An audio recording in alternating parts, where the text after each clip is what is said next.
The first time that I got it, I was just 10 years old. I got it from some kitty next door.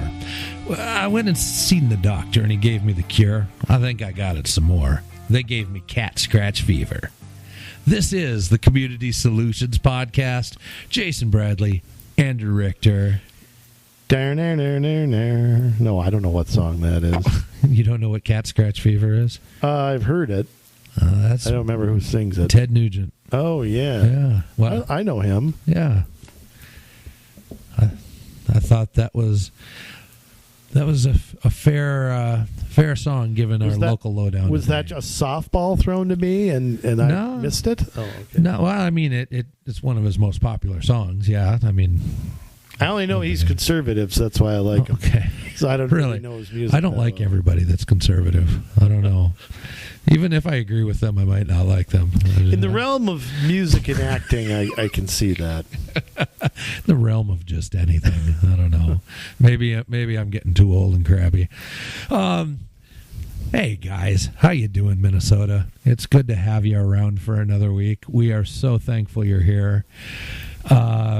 We're going to have some local lowdown items for you here in a moment. Later on in the podcast, we're going to have an interview with Paul Seefeld, who's running for District 2 County Commissioner out in Sherburne County. So I imagine that is going to be a very good interview.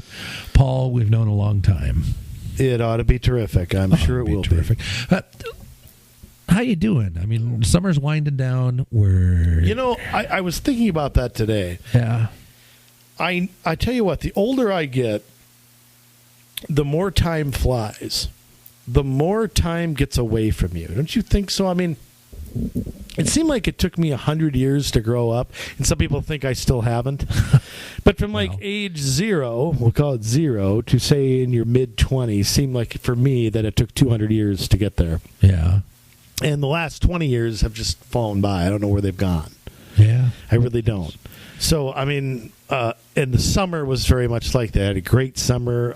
My wife and I went on a nice vacation, and we went to some ball games, and we did some camping, and did some swimming with my nephews, and all that kind of stuff. And here we sit, and it's September. Yeah. I mean, where has it gone? It's a great question. I'm not ready for I know we all gripe in the heat and we complain in the cold. Not me. I love the heat. Yeah, well, I'm a sweater, so maybe that's why. But it's been a very, very fast summer. Very fast. Yeah. So hope as much as I don't want time to go so fast, I kind of hope it's spring training before we know it. So yes. Don't think it will be. Things seem to go fine up until about Super Bowl Sunday, and then after then it's like the longest time on earth. It feels like 3 years pass until the thaw. Well, it feels like winter is starting later and ending later. Yeah. I remember when I was a kid deer hunting, I remember there was always snow on the ground in early to mid-November. Oh, yeah. Now there rarely is, but I don't remember it snowing in April when we put the dock out when I was a kid. I remember that. Maybe occasionally, but now it seems like there's always snow up there in April. And growing up in Duluth, there was always snow in April. Oh, well, Duluth I remember doesn't count. May once or twice. I'm talking, inland a little bit. I remember it snowing in May one year, and then I took a trip out to Colorado Springs and was at a camp up in the mountains, and then it started snowing, and I'm like, we just got rid of this. Oh, my land. Well, yeah. I do remember it snowing and opening fishing once. That was about 2006, 7, 8, somewhere in there. Yeah. And I remember because my hands, I couldn't feel my hands. Because real men don't wear gloves. Right. So after about 4 hours, none of us, my uncle, my dad, none of us could feel our hands or toes. It's like, all right, we caught enough. We're out of here. Yeah. Speaking of not being able to feel your hands or feel your toes, it was a long, cold winter. Let's talk about New Hope. Oh, they finally found somebody to fill in. Like I said last week, how is it that nobody runs for city council, but when there's appointed position, there's 12 people who want to do it? Right. Yeah, that I don't understand it. Especially if you don't like the council and don't like what they're doing. You think they're going to appoint you? No, and that's the thing. They've got their handpicked person ready to go. And here's what that's not to say don't sign up. But here's what I don't understand, Jay. They appointed somebody named Cedric Frazier for Eric Lammle, Me Too Lammle, who resigned on August 15th. It says Frazier will remain on the council till 2020. Well, Jay, that's more than 2 years. I mean, how is there not a special election? What if Lammle had resigned a day after he was elected? I mean, could they appoint somebody for 4 years? That's just crazy to me. I guess state statute must allow them to do that. It has because they're a statutory city. Because I mean, you remember when Gary Grimes got ill in Crystal and stepped down? They had a special election that November. Yeah, he resigned in. It was before the filing time, but remember they had when Julie Deshler first won, she had to win those last 2 years, and then run again. Yeah, in 2012. Right. So here, I mean, is that maybe his resignation was timed on August 15th, right after the filing ends? No. Could that be? What? They wouldn't do that. Oh, Jay, you kidding me? Oh, I'm just shocked. Now, Mr. Frazier is an attorney for Education Minnesota. Now, that's not a shock either. Yeah. Now, where do you think he is on the political spectrum between communism and socialism? Yeah. Somewhere around there? Yeah, probably somewhere around there. So he is now going to be on the council, and somehow he can serve the rest of this term somehow. And it's interesting, too, that Lammle announced his resignation on July 23rd, but did not make it effective until August 15th. That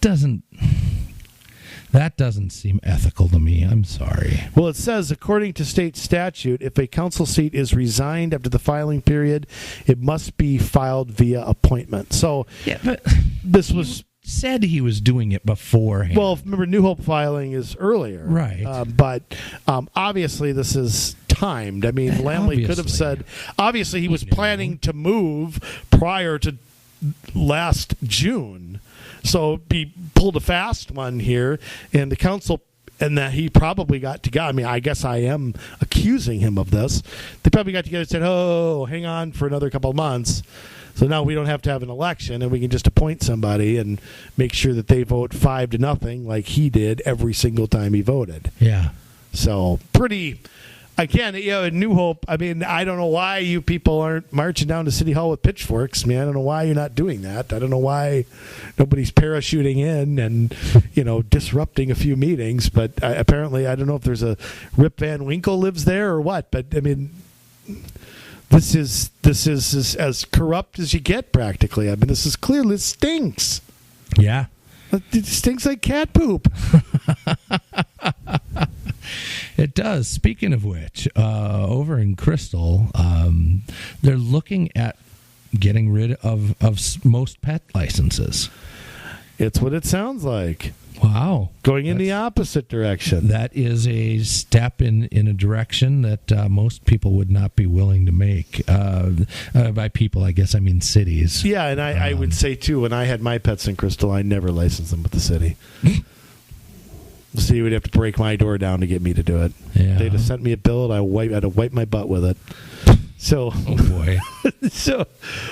Yeah, I mean, it's clearly something. What are you going to do? Be the Gestapo and go around and pound on people's doors and see if their pets are licensed? I mean, right. Well, it's been a pretty restrictive city on pets, and I don't know. I haven't studied enough of the other cities around it to know exactly what they do. But I know what every pet had to be licensed, and not fish, but your cats, your dogs, things of that nature.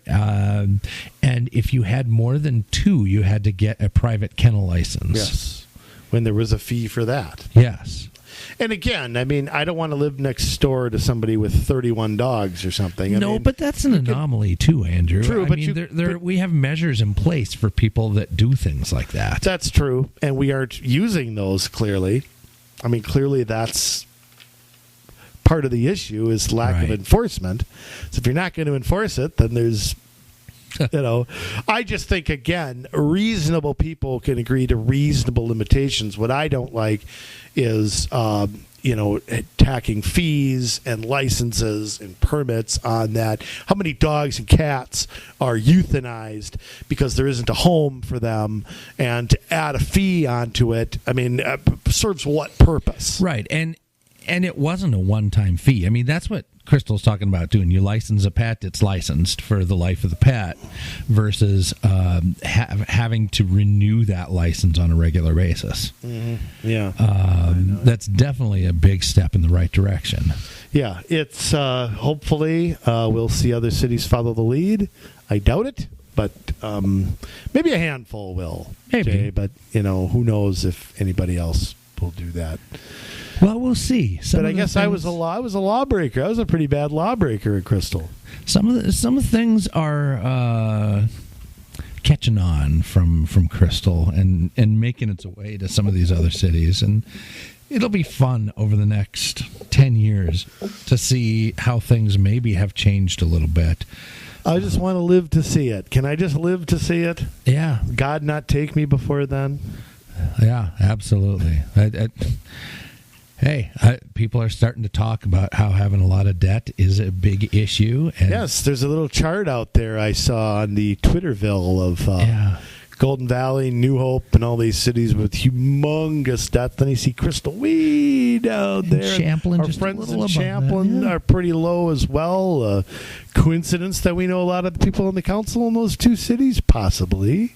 You never know. Yeah, so that definitely is a plus, and we hope it continues in that direction. Yeah, absolutely.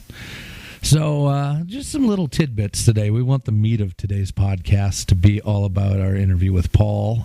Give him as much time to talk to you as possible.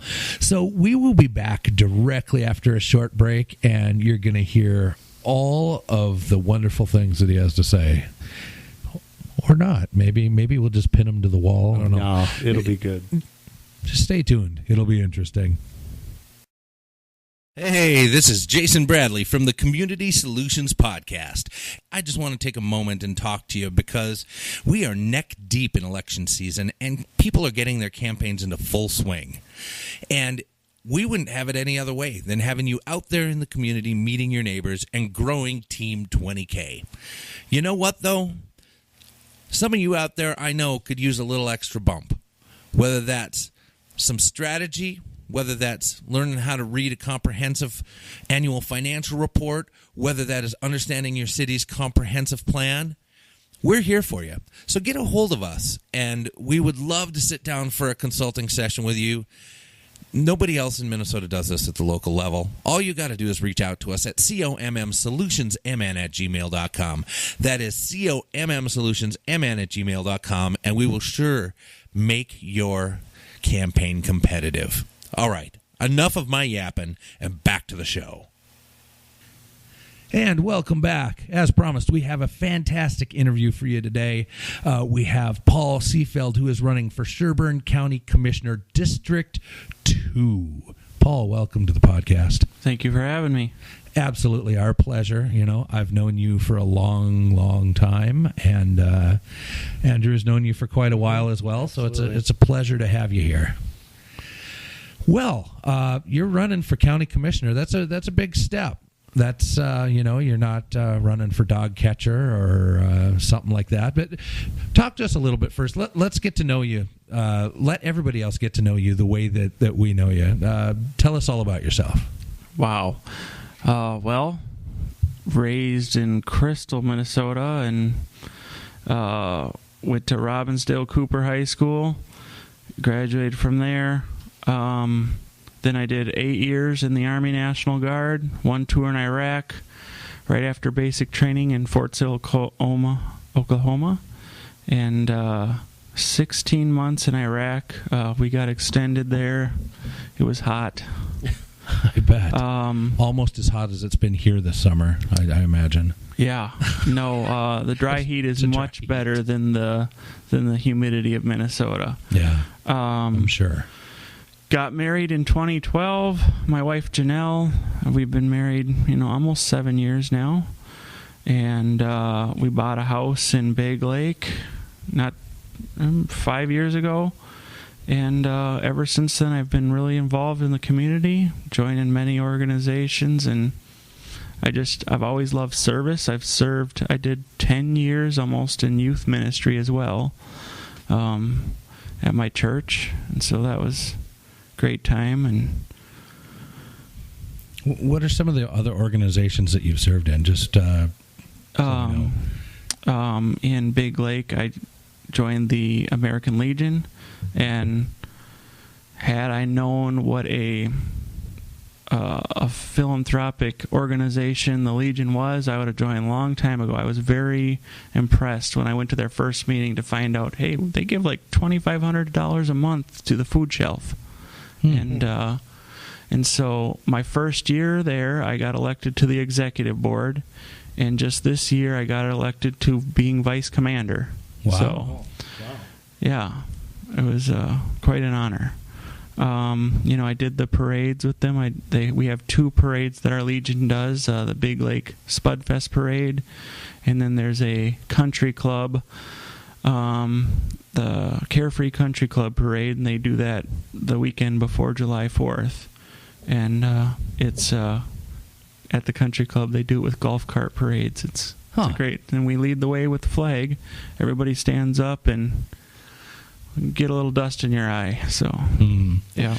Say, Richter, your dad was commander over at the VFW for a while. Still the quartermaster. Yeah. So, like, the American Legion versus VFW, you guys get along, or you guys do reenactments, or Well, my dad is actually, I believe he's a member of a Legion. I don't know if it's Robbinsdale or Golden. He's a Legion member somewhere.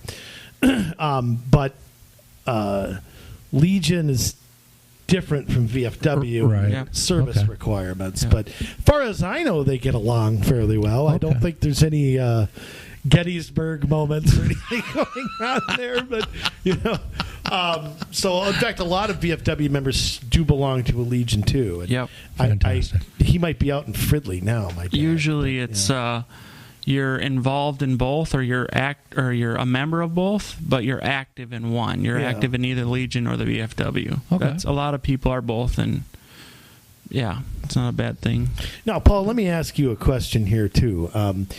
I know that you were on, just to get into some of the other service things you've done. I know you served on the Big Lake Comprehensive Plan Task Force, and of course that's near and dear to us. Yes. Me in particular, having served in Crystal on their City Code Task Force, as well as for 2 years on the Planning Commission. You and I, Jay, have talked over and over about comprehensive plans, how often they're redone, and the influence that they have on city councils and on 10-year planning, and even longer than that in cities. I mean, first off, how did you get on that? What was your experience there? They had an opening. They said they want 30 people on this task force, and I saw it, took the opportunity, and applied. See, it is as simple as we say it is. Isn't it? In some cities, I'm sure. Yeah. Maybe not all. Well, how'd that go? I mean, how did serving on that... Well, they pitched it as a citizen-led task force to plan for the future. And when I got there was 2 planners leading the meeting, and the city planner, and... 2 planners from where? A planning organization. So consultants. Yep. And to me, it felt very led by them. It was not citizen-led like we were pitched it to be. Telling us this is what you need to have in your comp plan. And I just felt like it should have been more of us talking and them just writing it down. But... Right. Interesting. It wasn't like that at all.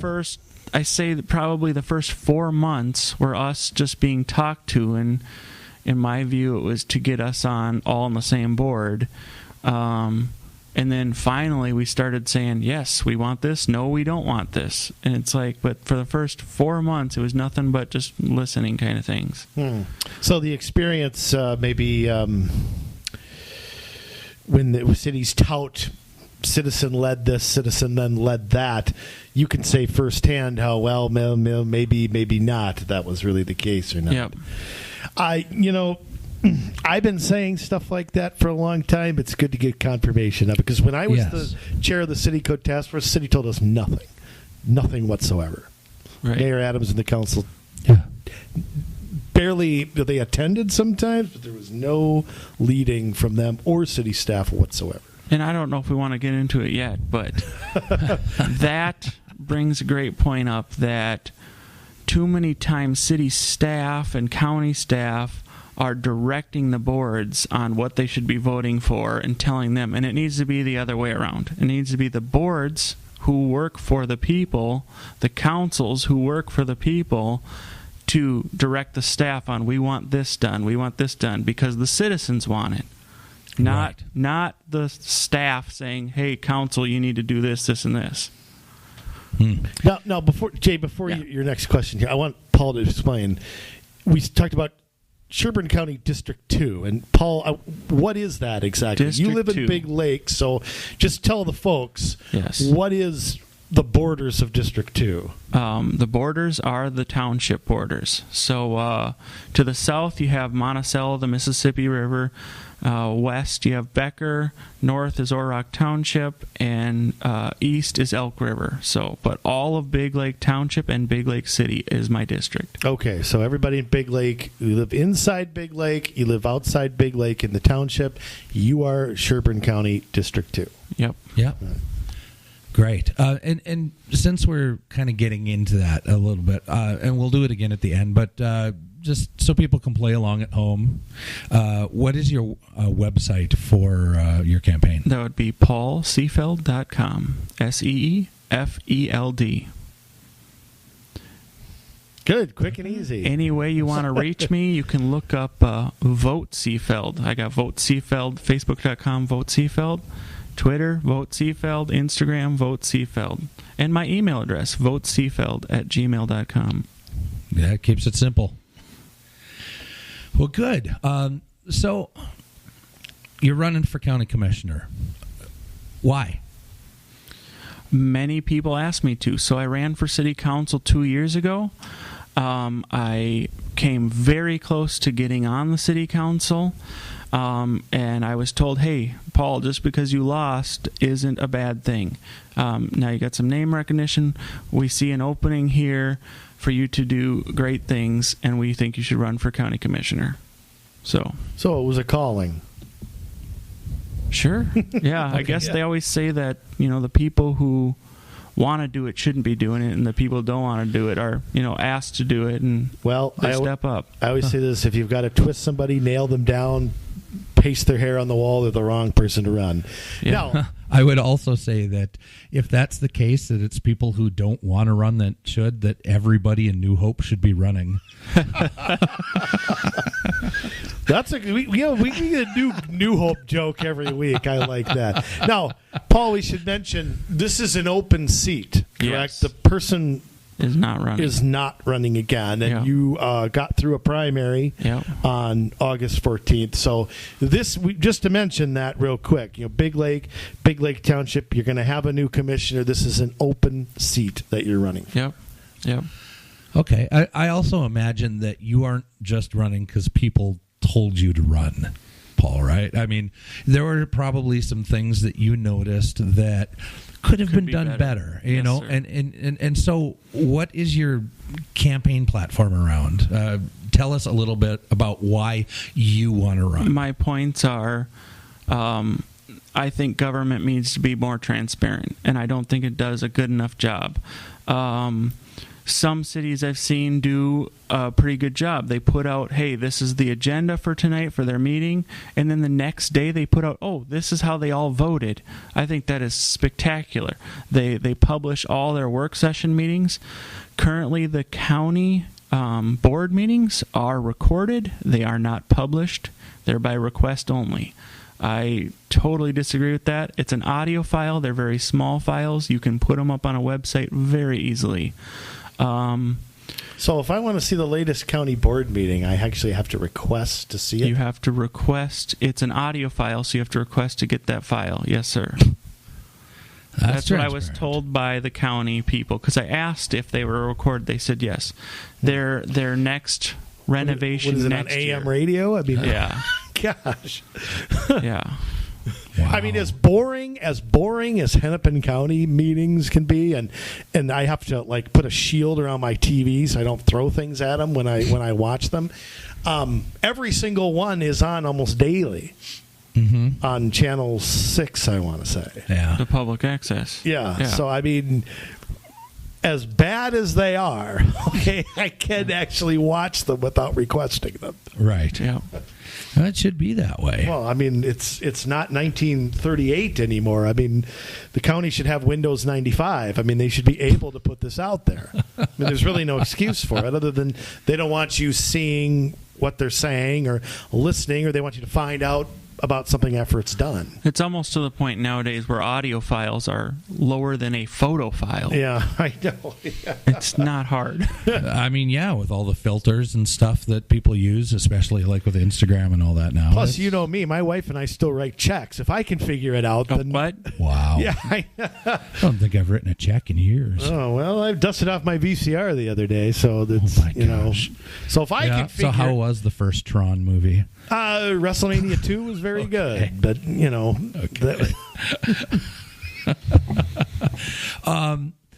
So the county needs to do this. They're not doing it. Other points, debt. Debt is a huge thing. 2016, the county had a debt of $10 million. I believe that was just principal. And then 2017, $47 million. 40. So what did they spend? They went the wrong direction. What did they spend it on? They built a new judicial building. I think that was 60-some million.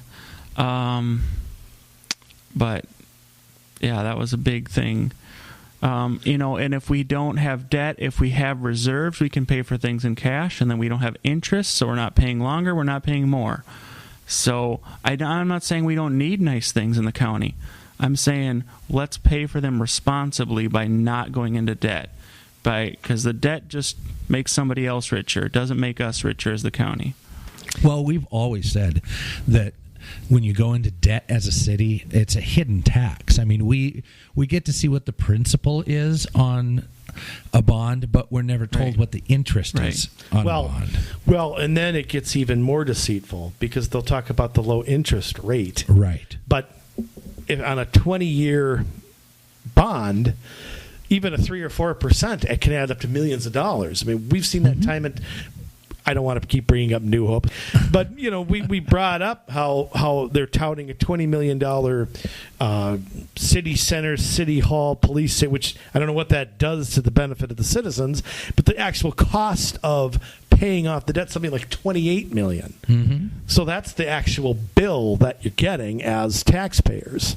Right. When you talk about a $60 million building, I mean, well, what part of that? It's like, you pay for something with the credit card, but ultimately what you write a check for every month adds up to a different number.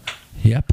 So it's, again, you're right, Jay, it is a hidden tax, and it's something, I mean, people can owe more in debt interest than their entire budget. Yeah. I mean, it can happen. So the city of Big Lake has been touting they're paying down their debt. They're touting that it's $38 million, but they didn't include the interest. And when they included, it's $46 million. And so basically, you're paying $2 to a project when you bond. Oh, they bonded $2 more million this year, actually. But when you're bonding, you're paying $2 to the project, $1 to the bank, automatically. $1 to the bank, $2 to the project, $1 to the bank. It's not the right way to go. No. We could put $3 to the project if we paid cash, all of it, and then we'd be paying less. Wow. So they didn't want to tell you about the interest. There were public graphics, public-facing graphics that where they touted this, and it was just the principal on those graphics. Yep. And I requested, I said, okay, can you make a graphic with the interest? And there it was, $46 million. So $8 more million in interest that we're paying. Now, notice, not only did it take a citizen to do that, it took a candidate to do that. Right. Something about there's somebody else running in that race. Oh, who's the mayor of the city currently, who That's correct. didn't care to direct her city staff to put out a truthful lending statement. I mean, it was truthful because they said it was just the principle, but the average person doesn't think about putting the interest into that. If you want to get a full picture, you have to put both. And this is city after city. We see this is the same way. This is the way that business is done. And it's not okay. So from a county level, how would you change that, Paul? I would work my darndest to pay down debt, and I would make sure that interest is published on the transparency. You guys always have talked about on your podcast before, truth and taxation. But where's the truth? Make sure it's all out there, everything. And I would even throw out there, make sure that it's written in English. I mean, exactly. When you look at, and I'm sure you've looked at, I know you have, Paul, looked at their documents and all that, and can't make heads or tails out of something. And Jay, you and I have always contended that that's on purpose, so that you can't figure out where your money's going, and the only place you can go is the city or the county to ask them. Right. But how about one place where it's all written in English, not Swahili? Yeah. Mm-hmm. Yeah. I did find county budget 2016. They budgeted $1.1 million. They spent $99 million. So we were overtaxed by $2 million, and then in 2017 it said budget 105, spent $99 million. So we were overtaxed, and that year it was 6.4. So you're overtaxed, and then you're bonding and adding interest and onto so what on you're already overtaxed. And on top of that, they want to put in a county sales tax, a half-cent county sales tax that would raise $3.2 million. Now, Paul, what do they want to spend that on? What's the rationale behind it? It's called a transportation county sales tax, and they want to put it towards the North Star and roads. Is that to get to they people want to actually ride the North Star, or probably to build something around it? I would guess. We're already paying for the North Star as a county, $1.4 million. Right. So they would use that sales tax to subsidize that, and then what are they going to do with that $1.4 million that they were already paying towards it? I don't know. So they're just basically. They have a $6 million surplus. They're saying that's not enough. Yeah, they want to make another tax that's kind of, when you buy things, you're paying this tax, and you don't really know you're paying this tax. And it's kind of like the franchise fee that is on our utility bills through the city. Now, Sherburne County already has like a wheelage tax, right? We do have a wheelage tax. That's on your tabs. Yep. That when you renew the tabs, you pay that already, right? Mm-hmm. That brings in around $750,000. So what's that being spent on they don't? Transit. So it's transit. Yeah, roads. Transportation in the big bubble. Right. Which means sidewalks, roads, bike paths, outhouses, whatever else. And I know there's a state issue about trying to extend North Star to St. Cloud, but I would wonder how much Sherburne County would pay for it going to St. Cloud. And we don't need it, because there are buses constantly going through Big Lake. It says North Star Link or something like that goes from St. Cloud to the North Star, and then they can get on the North Star and go into Minneapolis if they need to. But if it were... And I'm sure they're full every day, right? No. Just asking. Yeah. Just asking. I mean, if the buses aren't full, why would the rail be full? Right. But they would only do from Big Lake to St. Cloud. It would only be 2 trips a day, one there, one back. But you've got buses that can go all the time, and they're doing it. So we don't need that. I always wondered, too. I mean, remember when we first looked into North Star, Jay, and we found out Sherburne County was paying for part of it, and how they're not under the Met Council, and how did that happen? Yeah. I mean, there had to be some sort of agreement that they would endlessly help subsidize it. Well, absolutely. Seeing as that you have a station right there in Big Lake, and Sherburne County would have to pay their fair share, I'm sure, for the Elk River and Big Lake. So. Elk River too, yeah. For the privilege of having the North Star go through there. But that's kind of the funny thing, though, is that they want to be able to tax and increase the amount of rail that they're using. They want to have all of these bike paths. And I know it's maybe a little less out there. I mean, you had brought up the whole franchise fee thing, and Big Lake City does have franchise fees. Is that something your opponent has fought against, or I'm just curious? She voted for it. Oh, she voted for it. So not just maintained it, but voted for it. Just wanted to get that. So Yeah. Okay. So it's a relatively new thing then in Big Lake. It was 2014 that it went into effect, Right. or the following year of 2014. It was voted on in 2014. And I know we've talked about franchise fees on this podcast before, but I just want to reiterate that when some people, like the city of Plymouth, like the city of Big Lake, maybe want to say that franchise fees are a conservative idea because it helps businesses. The only business it really helps is the business side of the ledger on the city or county budget. I have no idea how it could help businesses when they're taxed double what residents are taxed. Exactly. Or but feed. it's because it's being shared by people who normally don't pay property taxes. I have said as long as government spending continues to go up, it's not helping anyone. Right. But they argue because now schools and churches are paying for taxes where they weren't paying for anything before, that it helps out businesses. It's business friendly, and it's not, because the businesses have to pay as well. Yeah, you can't just tax the church. You've got to tax everybody. Yeah. You know, another great thing, assessments are a great thing. I know you guys love assessments. Oh, another hidden tax. I had a friend of mine post a gripe on Facebook just today. He said he was assessed $165 for a ditch that was fixed 5 miles from his house. And the reason he called the county office and was not happy, and the reason being is that the water that flows through the ditch might go by his place. So that's why he was assessed. Oh, boy. Well, another hidden tax. Absolutely. Won't be in the budget. Yeah.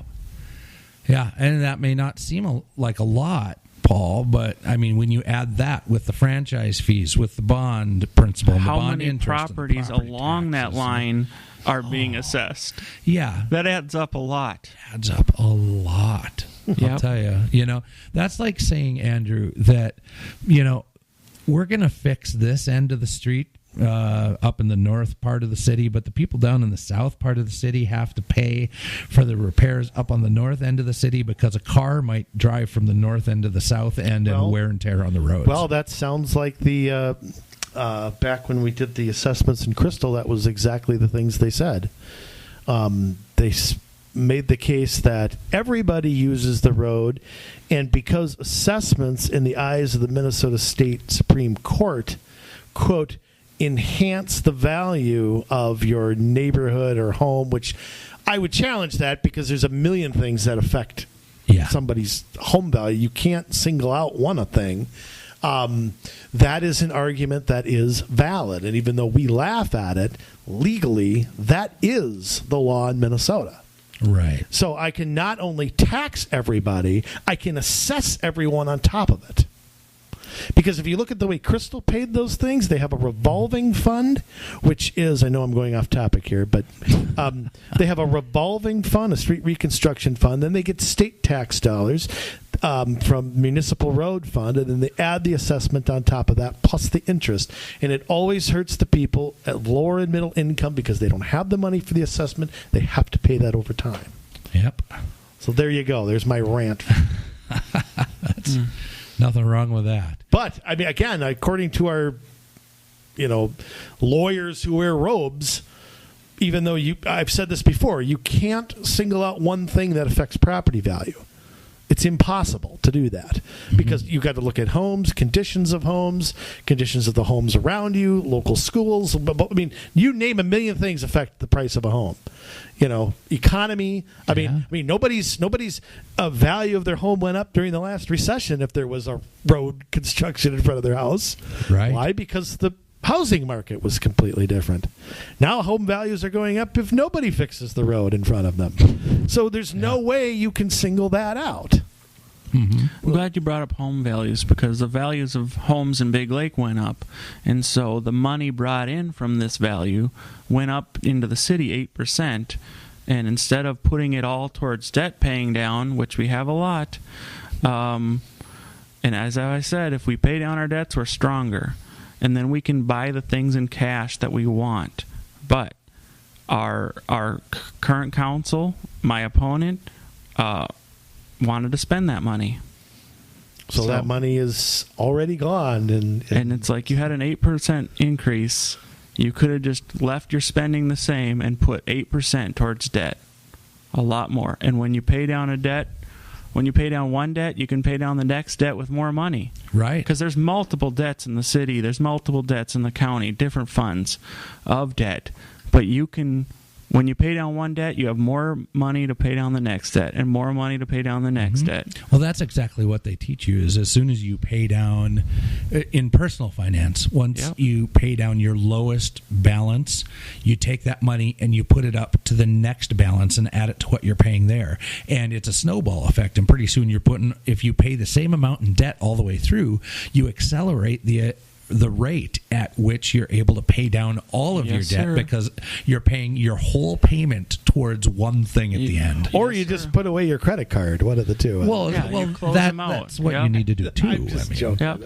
Or, you can pay, say you're paying $200 to one debt, and you pay that debt off, you could put that $200 towards the next debt and what you were already paying to that debt. Or you could take a chunk of that and put it into a savings account to build up funds, and then you're still paying more on the next debt. Yeah, you're gaining interest instead of losing it. Exactly. Right. And then you can have that account, that built-up account, to pay for a project that you need in cash instead of paying interest. Wow. So what other things are you seeing at the county level that really need your attention? I mean... just one point of frivolous spending is they had to redesign the county logo. It was $40,000 just for the logo. That's not including the new stickers on the vehicles, on the county park signs. So it's a lot higher than $40,000 they spent, that frivolous spending there. Wow. Another thing I talked to some people at the county about was a movement to do away with the election of the county auditor and the county recorder. And then they would just answer to a bureaucracy at the county level. And I totally am against that. I want people to be elected, to be accountable to the voters. Absolutely. I mean, I think the movement in progressivism is to move everything towards administration. Making it centralized. Right. Centralized administration that is not responsible to the people. And I think the more people that work in government that are directly voted or elected via, being voted in by the people, I think that is where you have the most, I don't want to say...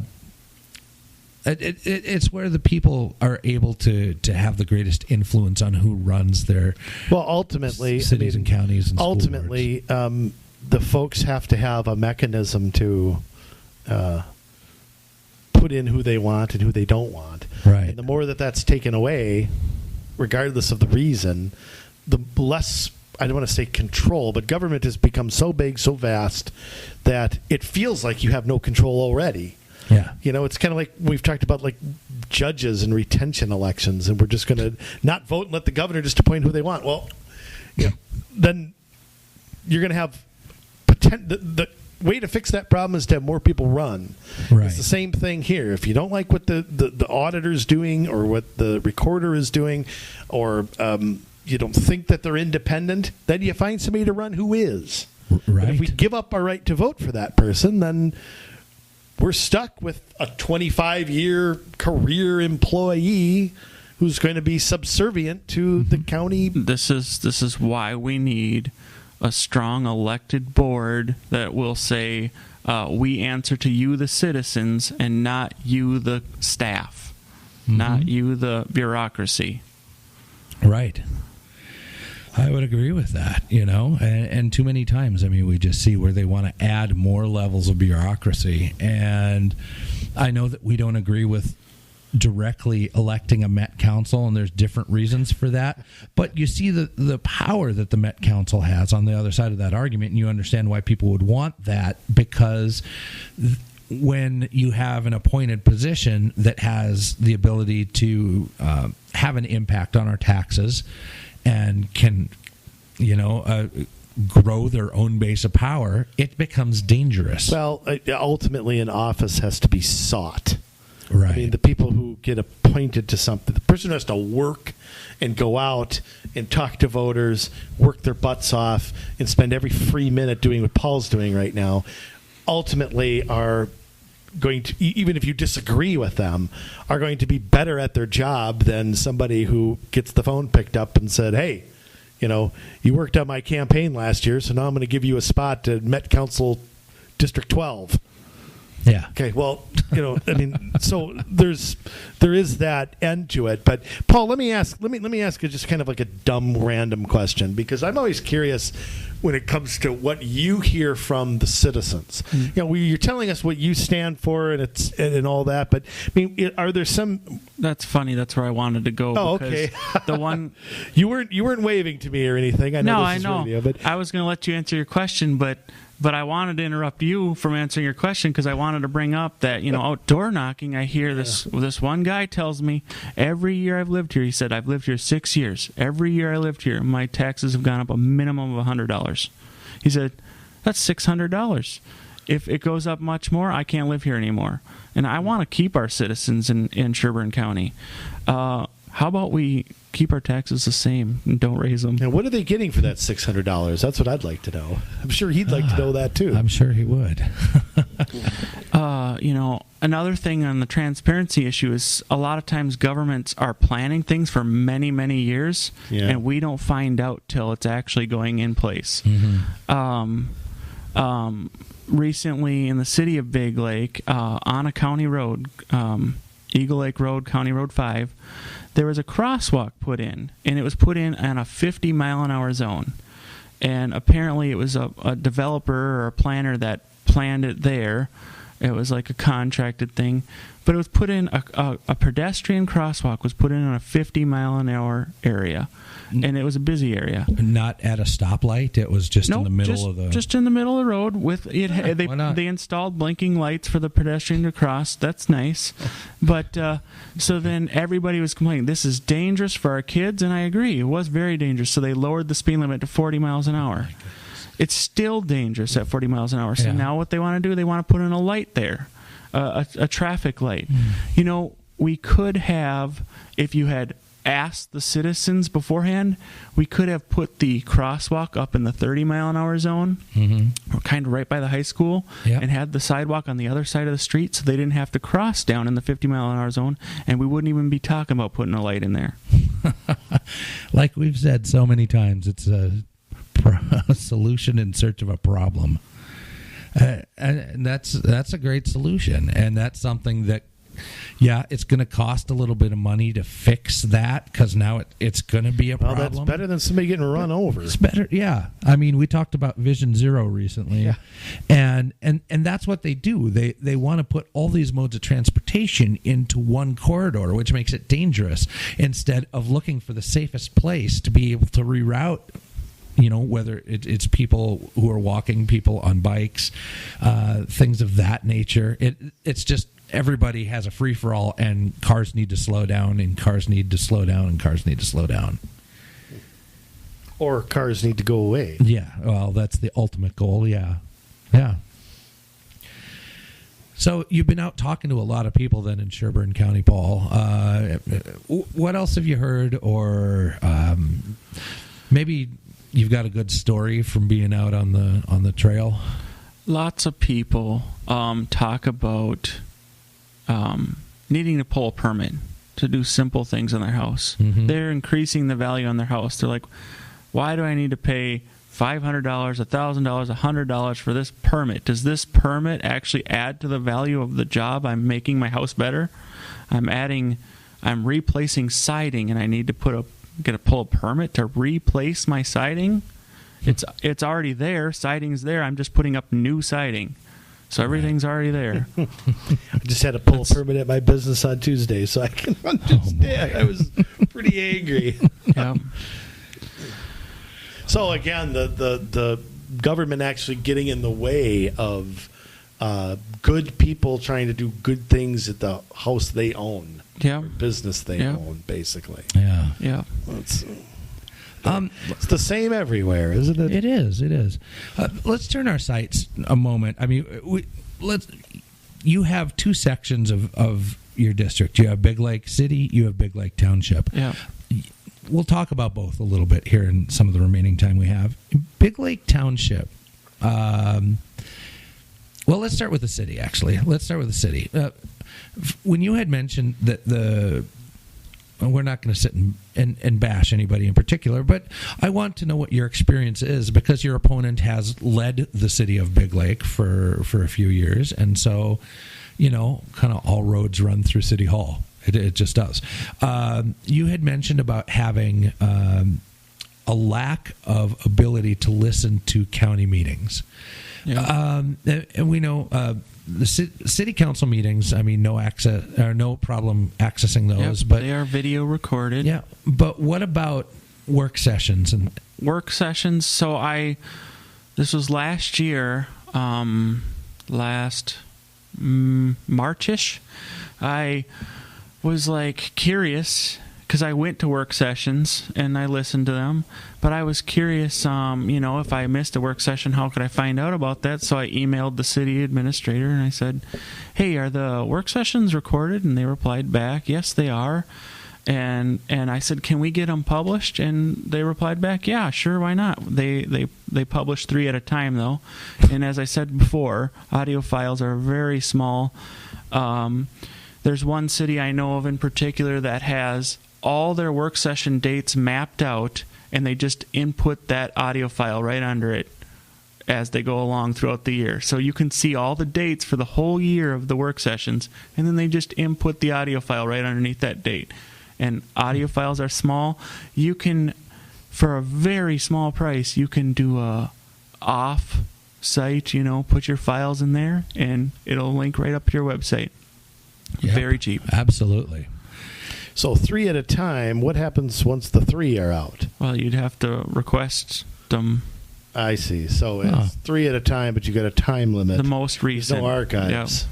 Yeah. That's not. I mean, it's a step in the right direction, but it could be transparency, but it's not really full transparency. Yeah. And it wasn't even there. I mean, your opponent had the ability to put them up, but didn't. It was you who requested this. Yep. Okay. And it happened like that. I mean, a snap of the finger, and they had him up that day. He's not even elected.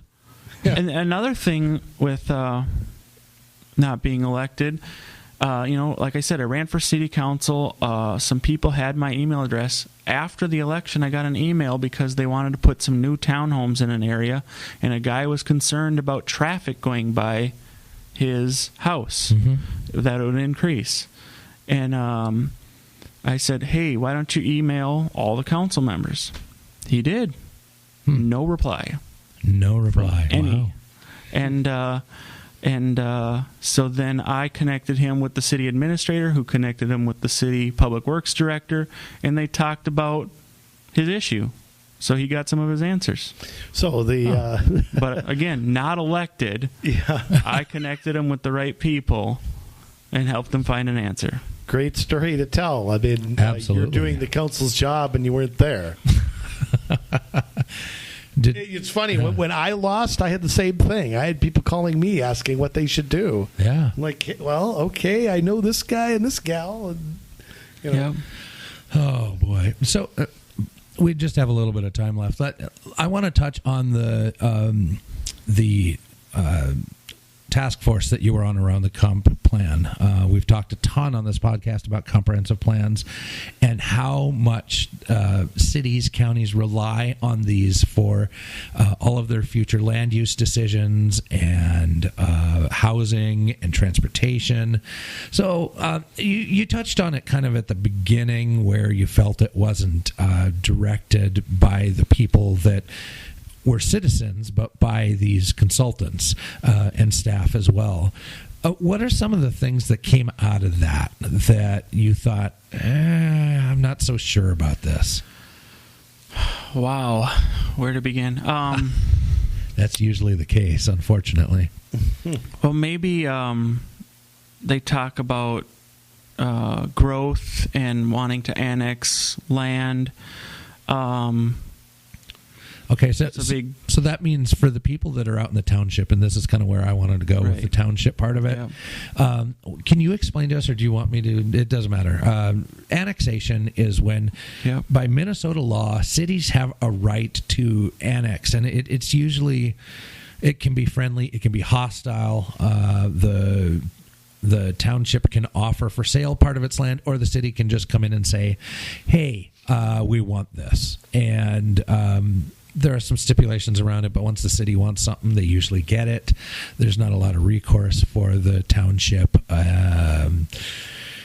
And city comp plans usually outline an annexation plan for some or all of the townships that it touches. So what does your comp plan say about this? Oh, there's areas to the north that they were thinking, hey, this would be good annexation land. Areas to the south of the city. They want to put a greenway in, by the way. Oh, good. From County Road 25, to wrap around the south end of town and up to connect to 10 again. A greenway. Yeah, so it would be, 2 lanes with a green strip with trees down the line, parkway kind of thing. Okay, yep. Oh, man. Now, is that for some... Is there too much traffic up there, or not enough bike riding, or what was the impetus behind that? I don't have an issue with traffic right now, but because it's pretty. Oh, okay. Well, it's just a good reason. It increases value, but and they projected that our city would grow by 4,000. How much? How many times have these predictions of city growth come true? Never. 4,000, where are they going to live? Well, actually, most of them are moving into the township instead of the city, because in the township you have a little bit more freedom. Yeah. Right. No, and that's a great point. I mean, that happens. I know, like, in Big Lake, there has been some growth. Back in 2010, it had a population of 10,060, and it's grown as of 2016 to about 10,638. Well, that's not 4,000 in growth. Well, they'll make it up. You just wait. And there's a whole neighborhood that is pretty much undeveloped. It has the streets, it has all the plumbing and the utilities lined, but it's about half developed now. So there's still areas to develop that are, and there's a section of the city that the city bought to put in new neighborhoods. Mm-hmm. But in 2008, that crash happened, so they didn't do anything. But there's a huge section of the city on the northwest side that they could put in neighborhoods there. They don't need to annex more land to meet that need. So has your interaction with the residents of the township been net positive or net negative concerning annexing? I mean, do they understand that they have to pay higher rates on taxes, whatever the city wants to tax them, because they become part of the city? Right, that's what I tell them, because a lot of people say, people that live in the city say, if I move a block out and move into the township, I'm paying almost $1,000 less. Yeah. So I think they understand that well, if they live in the township, the ordinances are a little less restrictive in the township too. It's like they could have moved in the city probably if they wanted to. They picked the township for a reason. They did. It's further out. It costs more to get into town. You have more land, bigger lots, or whatever. Yeah, you choose it on purpose. I mean, most people who are in places like that don't want to be part of a city, because then everything eventually will develop around them. If I was in Elk River in 1980, okay, and I didn't want to be around people, I'd have gotten the heck out of there 25 years ago because of the direction that it was heading. Right. Now, that's nothing against people who want that, but the people who don't want that need to have a place to be too. Yeah. You reminded me of Elk River here. I said the county wants to do that half-cent sales tax. Well, the city of Elk River wants to do half-cent sales tax too. So if you go and buy anything that's sales taxed in Elk River, you're going to be paying 1% more. That's going to be worse than Minneapolis. Congratulations. It'll be on par with Minneapolis. Yeah. Your Elk River population 22,000, Minneapolis population 400,000. Yeah. Oofda is right. Then let's remind people that's a regressive tax. Yeah. That lower and middle income people will be the ones hurt by that. Absolutely, they will. Not the so-called rich people or whatever.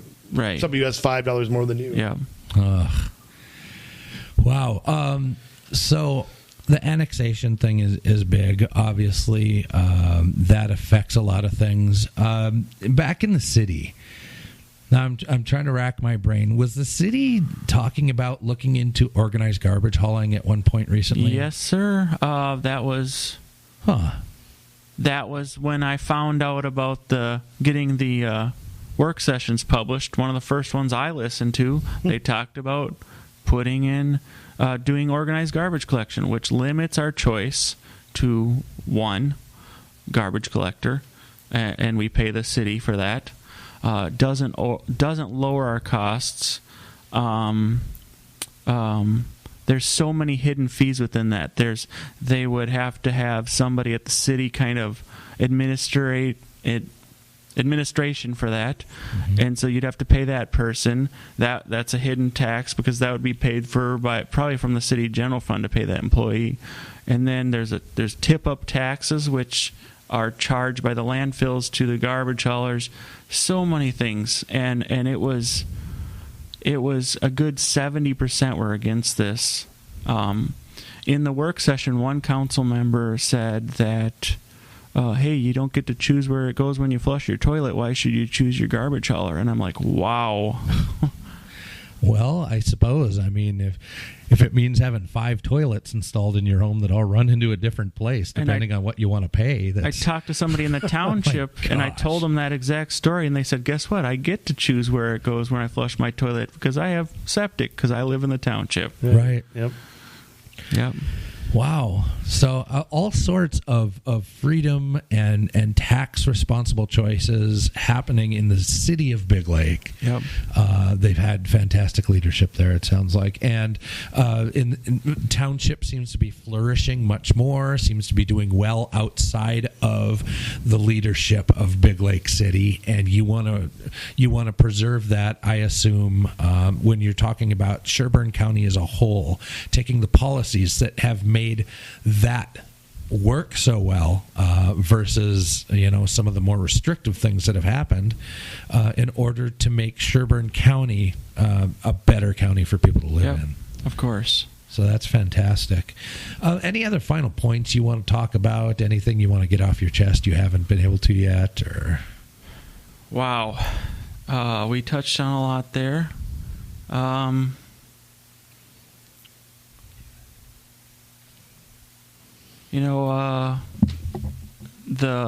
been involved in the Lions Club as well. We didn't touch on that. The Lions Club is a great organization. Service is a huge point for me. I want to be that citizen servant. I want to work for the people, and I want to help the people. I want to. I organized the Veterans Memorial Planning Day, which doesn't seem like much, but the city didn't have to pay for those plants. The service organization bought those plants, and we had volunteers come in. I would love to see a citywide, a countywide. Let's do a planning days. Let's do multiple of them. Take care of some of these things by volunteering instead of putting it in a city worker's budget. Yeah, that's something we've always pushed for. In fact, and that strengthens the community. Absolutely. Right there. You get to know your neighbors, working with them. Yeah. Yep. Neighbors, going through their neighborhood a couple times a year and picking up trash and having a picnic at the end is something we've talked about. The Lions before, Club does that on some county roads. They pick up trash along the roads. Yeah. Done that in Crystal several times. Great. Absolutely. Won't tell you what I picked up. Thank you. Oh, yeah. Lots of interesting stuff. It's amazing what people might throw out of a car window or something. Oh, boy. Yep. Looks a bit like San Francisco. No. Yeah. Well, I'll just leave it to your imagination, Jay. It's not good. Oh, boy. All right. Well, anything else burning a hole in your pocket, or do you want to just tell us again where to find you, how to donate to your campaign, all that stuff? Nice to have something to burn a hole in my pocket. Go to paulseefeld.com. Right on the bottom of the left-hand column is donate. That would be great. My issues are on the website there, my key points, some of my involvements, some cool photos of my involvement in the community. Check it out, paulseefeld.com. That is PAULSEEFELD.com. So District 2, Big Lake Township. That's right. Well, Paul, thank you very much for coming on the podcast. Thank you guys for having me. Absolutely. Best of luck, and we'll be in touch, I'm sure. This is not the end, but hopefully the beginning of something that a trend that we're going to see burning through all of Minnesota over the years to come. You almost quoted Winston Churchill. Remember, it's not the beginning or the end, it's the end of the beginning. Yes. I like that. I always liked that quote from him. That is a good one. All right. Thanks, Paul. Thank you, guys. All right. Well, Andrew, that was a great interview with Paul Seefeld. He knows his stuff. There's some distinct differences, I think, between him and the sitting mayor of Big Lake. I think he's got a good chance. I do. I think there's a lot, and I'll tell you what, it is confirmation to me and you of all the things we've been saying all along about problems in cities and counties that really are universal. And his experience on that planning task force was a good example of that, of being led. And we do need more people like him who are going to lead and not follow. And, that's just a difference of opinion that is just not prevalent enough around here or anywhere for that matter. Yeah, I mean, it starts here in the metro a lot, but it does seep its way out into greater Minnesota. A lot of these crazy ideas and monkey see, monkey do. A greenway in Big Lake Township. Well, a lot of people call it like a parkway or whatever, But this is the thing, and I know he wasn't going to say anything about it, and I don't want him to disparage his opponent. I want him to point out the clear differences that there are. But Big Lake has gone down this road of implementing things like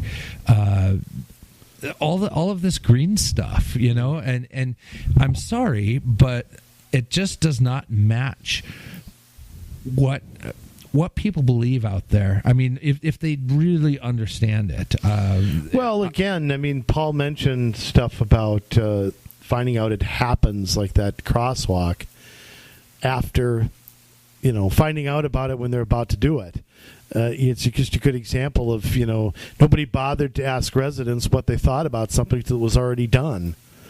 And how often have we seen the plans behind the scenes are way ahead of public knowledge, public input, and the public feels blindsided and, they feel detached. It's like they have to do everything to try to find out what's going on. You want to listen to a meeting and you got to call up the city and beg them to hear an audio file? Yeah. I mean, there's no excuse for that. So, it's the same types of detachment from regular people that we just see everywhere. Right. It's an entrenched attitude or whatever you want to call it, and the people who have the guts to go in there and mix this up are the people who are, always welcome to come to this show and tell us how they're doing it. And Big Lake, they joined Green Step Cities on March of 2016. That was during this mayor's tenure. They're currently at step 2, having done 20 actions so far. And so that puts them at Green Step City Category B. Boy, I'd hate to see what steps 4 and 5 are. Yeah. Don't even read them. I don't even want to know. But yeah, they're well on their way to becoming a step 3 city, and I'm sorry, but it's just not. Joining this is not a conservative action, because as we've explained time and time again, this is the local cap and trade club. Yeah, and it's, again, I don't want to say everything in something is made by the devil, but if you want policies implemented, you don't need somebody to tell you how to do it. This is no different than calling up the American Planning Association and asking them what to do in your city. Okay, there's no difference here. So do you have to do it? No. But who you're listening to says a lot about what you want to do. And this is, like you said, cities joined Green Step, implemented franchise fees. They have a lot of debt. I mean, that's the record of this mayor. So, and I do think Paul contrasted with that very well. Yeah. That she wants to now take that and go up to the county level. You know what you're getting now if that happens. You're getting environmental policies that may or may not reflect the views of the people that live there. You're getting hidden taxes. And being at the county level, and if there's any more money, it's going to get spent or it's going to get borrowed. Yeah, pretty simple. Yeah. Wow. Well, there you go. How's that for some analysis? It's like the breakdown of the show after Monday Night Football. Here's what they could have done better. Oh, my goodness. Are we done already? It's another podcast, as you say, in the can. Yeah. On our way to the Hall of Fame. Oh, whatever that is. I don't know if there is one. We'll create it. Okay. Oh, goodness. It is time for us to sign off. So, Minnesota, if there's any of you that are out there running for an office and need a little help, get a hold of us. If you want to get on an advisory commission, get a hold of us. If something weird is going down in your town, get a hold of us. You can do that at commsolutionsmn@gmail.com. That's commsolutionsmn@gmail.com. And, it would mean a ton to us if you would just rate this podcast and share it with some people that you think need to know the information that we talk about. And especially this one, if you're in Sherburne County, District 2, if you live in Big Lake City, Big Lake Township, share this with the people that live in Big Lake City and Big Lake Township so that they can get to know Paul and the whole of what's going on in that race a little better. And I would say, too, even if you live in Sherburne County and you're not in District 2, Paul mentioned what's going on in Elk River. I mean, just because you can't vote for Paul doesn't mean that you're not exempt from these tax increases or things that they're talking about. I mean, the issues he brought up, if they go through, are going to be paid for by all taxpayers of Sherburne County. That's the borrowing, the taxes, the wheelage tax. He'd be only one vote, but you got to question your own commissioners and your own people who are in these races. So don't think just because you can't vote for Paul doesn't mean you got to be checking out who represents you right now and see where they stand on those issues that he brought up. And I know we wanted to make this quick, but what do we do that's quick, Jay? Why do we even bother doing that? But you look at Crystal. When we helped people get in at the first opportunity, and we did not have a majority of like-minded people sitting on the council, there were still issues that got brought up to help other people realize that everything was not okay in the city. And I think that helped address and change the mindset of a lot of people to realize, well, maybe we could be doing things a little better. So sometimes it's just having that piece of that pebble in the shoe that will bring along more people that are like-minded and eventually, after 2-3 election cycles, finally getting things done. Right, and I was just going to say, bringing like-minded people together, you may have some setbacks, But that's where you get that candidate pool from. That's the people you write down their names. You come to them when there's another. You don't just go away until 10 years from now when they're paving your road. You got to pay attention all the time. All the time. It's true. You got to pay attention all the time. I know you can put that in quotes. Andrew Richter, 2018. You got to pay attention all the time. And that's a great mantra for you, Minnesota, because we've done what we can to show you the facts tonight. And we're going to be back 1 week from tonight with another podcast. So don't you go anywhere. We love you, Minnesota. Now it's your turn to get to work.